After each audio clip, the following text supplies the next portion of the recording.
Let's talk then about the very first essay that you're going to write in this class. It's called a profile essay. If I can find it here. Okay, it's called Writing a Profile. It's on page 10 in your textbook.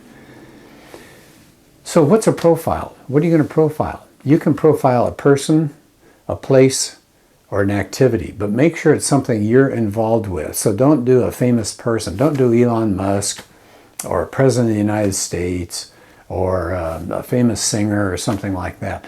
I want you to pick, if you're going to do a person, pick somebody in your family, somebody on your sports team, a good friend, a minister or a rabbi or priest or somebody like that that you're in contact with and you've seen a lot.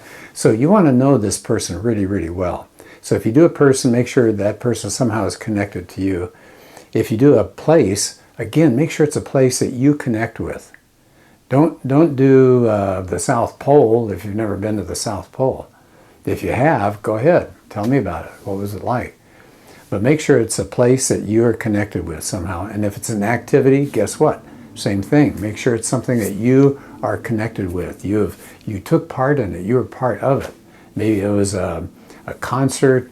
Maybe it was a sports event of some kind, but you were there. You've got to be part of that action. So that's a profile essay.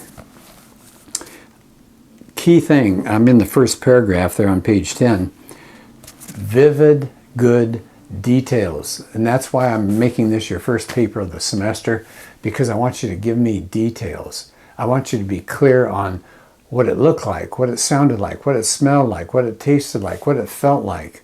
So use all your senses. Be descriptive as well as you can for what went on and who that person was or whatever you're going to be doing. So tons of good details. And then the second paragraph says, make sure the details add up to something. Don't just have a bunch of details. So here's a bad idea. You want to tell me about your mom. So you say, she has a store. She runs a store. She's a good cook. She worships at her church every Sunday. She takes care of kids. She participates in dancing, as a fun hobby.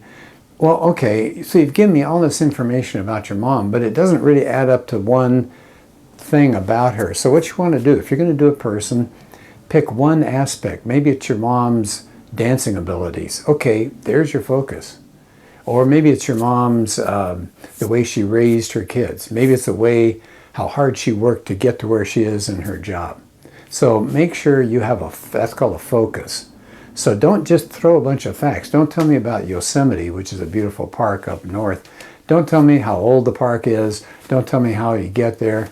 Don't tell me the usual temperatures. Don't tell me what river goes through it. Don't tell me about some of the spectacular falls. Focus. What was it that really drew you to Yosemite and you fell in love with? And then just focus on that. Okay, so does that make sense? And again, when you have a paper, I will walk you through a process. First, it's think of a topic, and then I've got some beginning questions for you to do. I've got some follow-up questions, and then we do a rough draft, and then we do a final draft.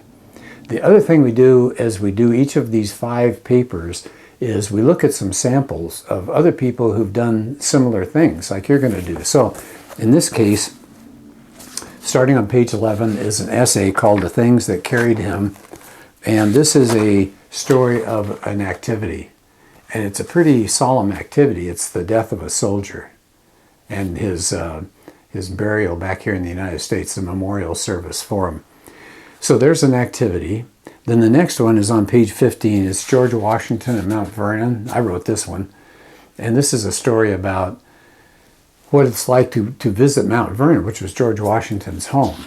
So it's a place, right? So the first one was an activity, place. Guess what the third one is? It's on a person. And it's called, it's an excerpt. It's not the whole essay. It's on page 18. Addiction, video games crowded out man's real life. This is a pretty sad story. Good land. This person got caught up in a video game addiction so badly it just messed his life up. So it's a look at a person, The other one, remember the other two, an activity or a place. So there's your three choices. So every time I ask you to read an essay, I have some questions in the back of the book I'd like you to answer and be thinking about it. So we'll end here. Here's the end of the first video for the class.